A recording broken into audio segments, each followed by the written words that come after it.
Oh my gosh, guys, hurry up, we gotta go. Today on Rock the Park, We got a bear walking right towards us. we're taking a wildlife road trip. Oh my gosh. Wow. Showing you some of our craziest animal adventures. Hey, leave, we gotta go home. Come on, guys.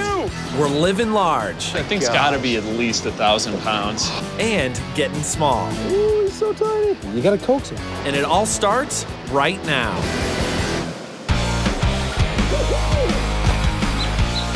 I'm Jack Stewart. And I'm Colton Smith. We've been buddies for years, and we love exploring the national parks. It's all about packing up a car and just doing it, just hitting the road. Our goal is to visit every national park in this country. And when you go off the beaten path like we do, there's no telling what will happen next. Get set to rock the park.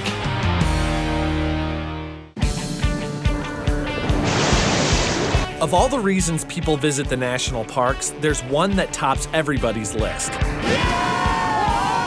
We're talking wildlife, from the massive furry kind down to the smallest creatures that you gotta work really hard to find. Ooh, he's so tiny.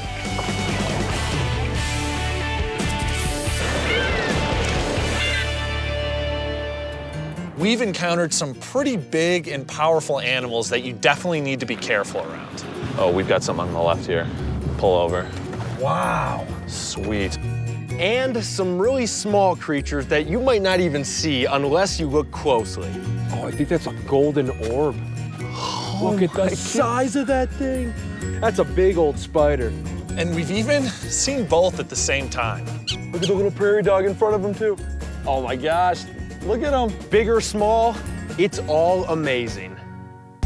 Of course, there's one animal in particular we never get tired of seeing, the grizzly bear and its cousin, the coastal brown.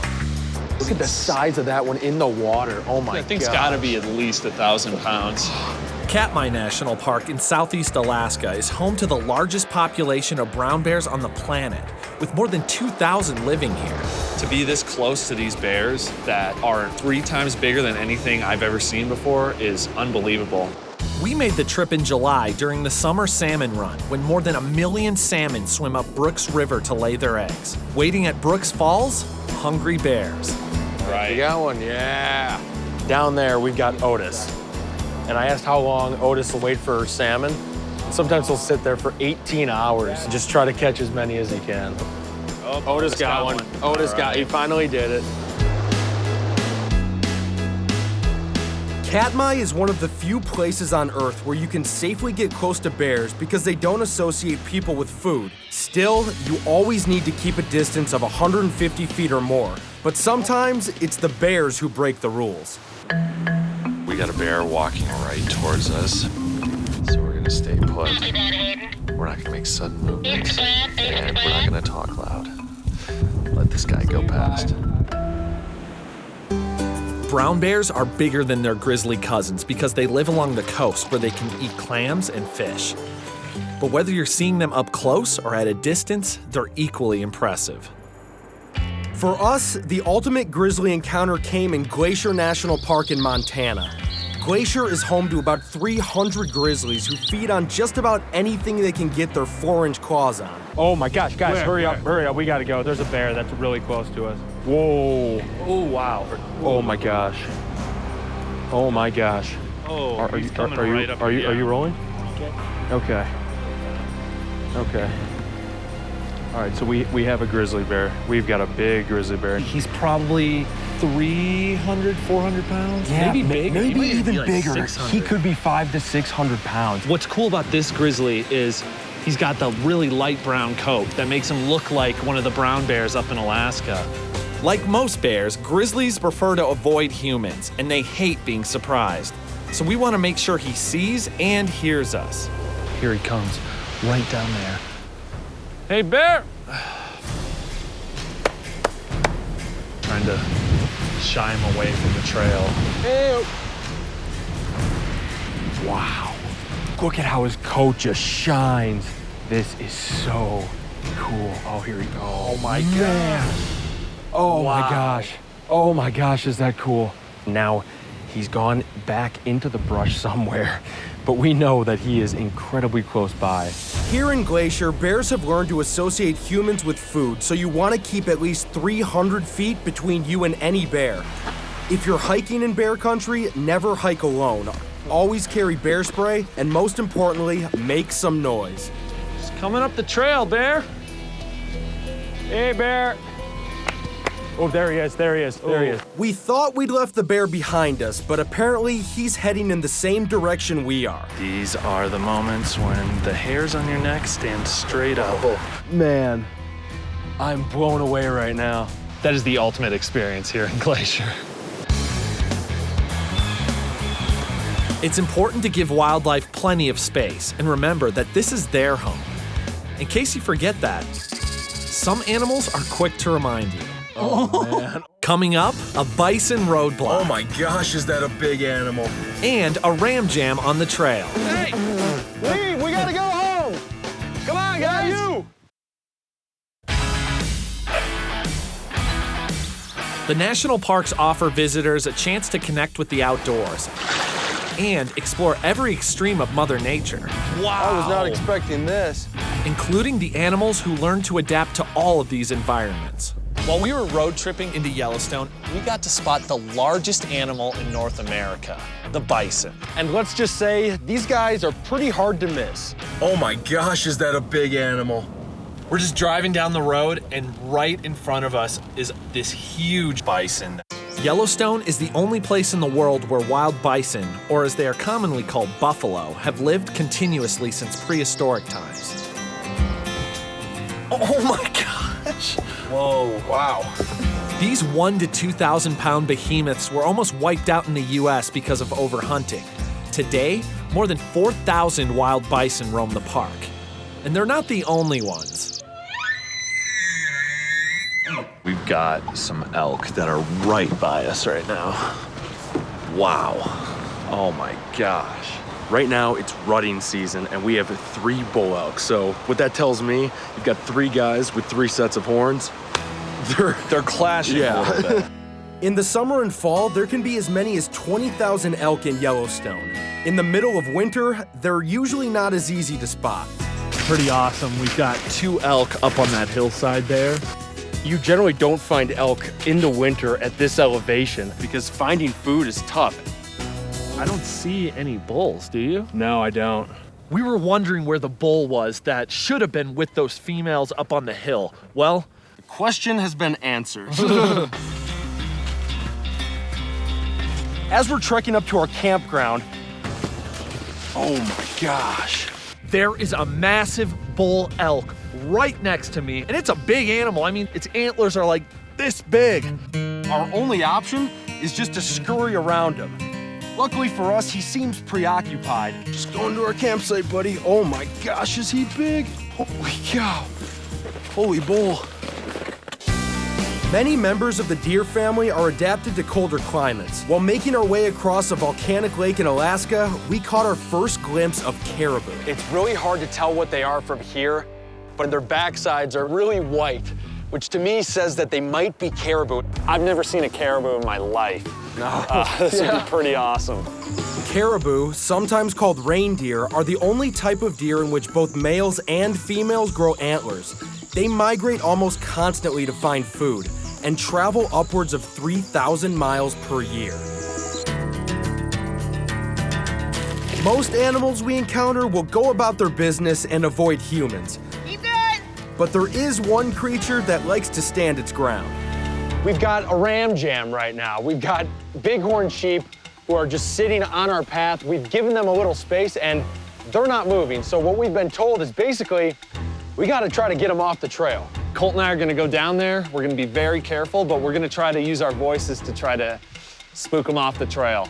As funny as it sounds, we've also been told by the park rangers that the best way to safely get bighorn sheep to move is to make spitting noises as you're yelling. Hey! Hey! Hey! Leave! We gotta go home! Come on, guys! You! Get out of here! Yeah! Yeah! You guys are good. You're all right. Just keep it moving. Look it, I see your buddies up there. Go join them. All right? Bighorn sheep roam the mountainous regions of the western U.S. They can easily navigate steep terrain, like what you find in the Badlands of South Dakota. Simo? Bighorn. Wow. Once again, we find ourselves in a ram jam. We need to go straight, but they're directly in our path. So what we're gonna try to do is hug this wall and get around them so we don't disturb them and they don't harm us, because those are some big animals. Oh, dude. You keep all the ladies, man. They're all yours. All right, they're safely behind us.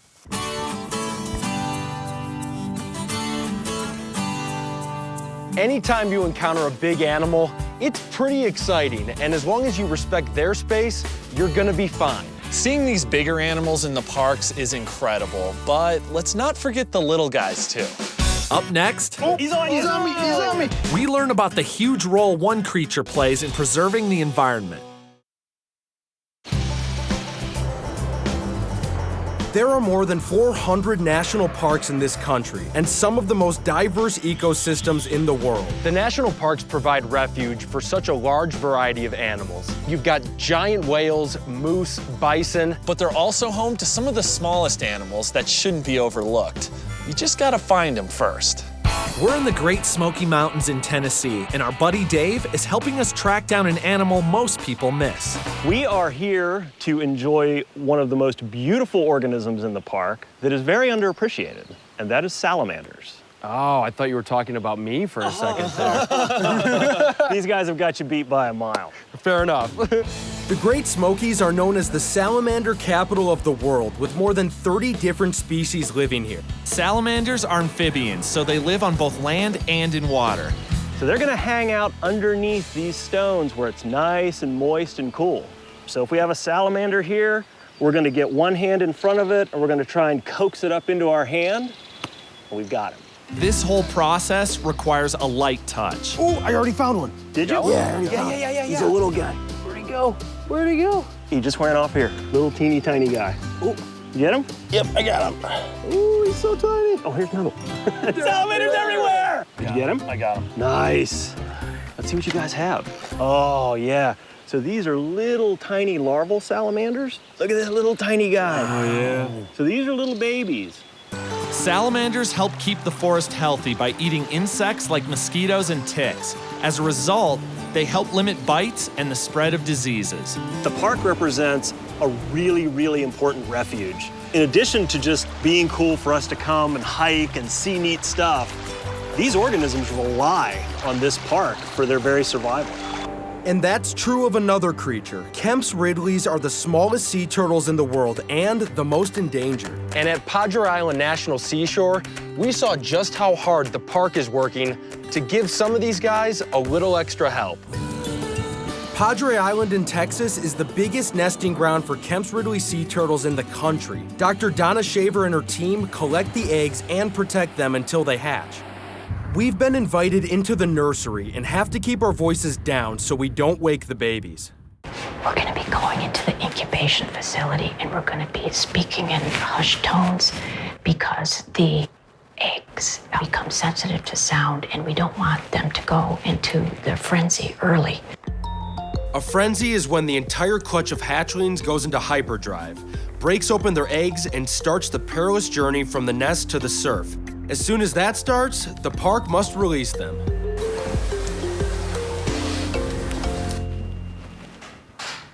How many eggs total are there? Each clutch contains about 97, and we have about 90 clutches. It is thousands of eggs. Due to natural predators, fewer than 1% of all sea turtle hatchlings will become adults. Only about 100 of these eggs will survive. Next, the hatching room, where we have to wear a special red light to avoid startling the hatchlings. Hatching is a very slow process, and as you can see, they're not active now. The hatchlings become active 1 to 3 days after emerging from their shells. They're a few inches long and weigh just half an ounce. It takes them 10 to 12 years to grow to their full size of 2 feet across and 100 pounds.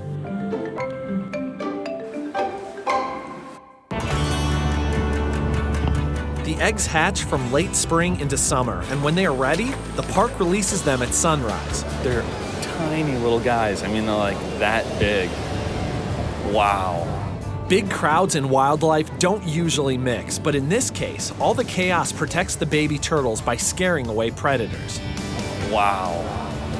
And it's amazing that when they come out of there, they naturally know to just head straight for the water. The rangers are releasing them high up here on the beach for a couple of different reasons. What it does is it creates an imprint on them to come back to this island to lay their eggs. I can imagine these guys have a pretty rough first journey. Not only do they have to cross the sand, but once they get in there, I'm sure they're just getting tossed and turned. Exactly. So what happens is, once they get to the water, the waves will come in, they will go out, and it's really hard. You know, when they actually are about to hatch, there's a little bag of yolk, a little bit of extra yolk, to actually give them that extra energy to get through those waves. Wow. Gotta be tough to be a sea turtle. That was so crazy, seeing all these tiny little sea turtles going out to the ocean and all the people just cheering them on. And to get to see them from the time that they're still in the incubation room to when their little flippers are paddling towards the sea, that was such a cool experience. Coming up, Oh, you see him? Yep. Yeah. we're lending a hand Ooh, that guy could sense me. to help save one critter that's in danger. The national parks provide protection for a lot of animals that are threatened or endangered. In Mammoth Cave in Kentucky, we were invited to help researchers study the effects of a deadly disease that's harming one of the park's most well-known inhabitants. There are 13 bat species in Mammoth Cave, and like the salamanders, they help control insects and pests. But right now, there's something that's threatening them, and it's this white nose syndrome. Yeah, white nose syndrome is a disease. It's caused by a fungus. It's killed something on the order of almost 7 million bats in the U.S., and there are several species that may go extinct. Tonight, we'll be capturing, then weighing and measuring the bats and checking to see if they have the disease. We're setting up this trap. Hopefully we're gonna get some bats flying out. They're gonna drop into the bag. Oh, you see him? Yep, there he goes. Yeah, We got one. We've got our first bat, and it's just clawing around, just kind of squirming in there. Oh my gosh. Will he bite you? If I get my finger close, it will. This is a little thing called a tricolored bat. It's one of our smaller bats. That's the guy that flew at my head. Almost certainly. Not as scary now, right? No, he's pretty cute, actually. Once the bats are safely transferred from the net to these little pillowcases, it's our job to carry them up to the researchers. Rick's handling these because we don't have rabies shots. Take that up. Oh. And I got one. so, take that on up. Here we go. So what's the squeaking he's doing? Their echolocation is largely high frequency that we can't hear, but they can also generate audible sounds. He's calling his mates, he's calling for help. All right, I got a nice tricolor here. Got your ID skills down already, huh? I do. All right. After each bat is measured and inspected for white nose syndrome, they are individually tagged and released. There he goes. Right now, we have a waiting list to get into the clinic over here, so this little guy's got to go up on the line. Ooh, man. Ooh, that guy could sense me. Yikes. Tonight, we're capturing several different species of bats. This is great because the more bats they have, the more they can find out and really kind of prepare for what this white nose syndrome is going to do in the long run. None of the bats captured had active white nose syndrome, but some showed signs that they had survived the disease at some point. These are the reasons we have national parks, to protect wildlife and their habitats. So from the little guys like the tortoises and salamanders to the bigger animals like the mighty grizzly and the bison, the range of wildlife in these parks is out of this world. And it's easy to enjoy when you respect the animals and their environment. And remember, If we can do it, So can you. so the next chance you get, go out and rock the park.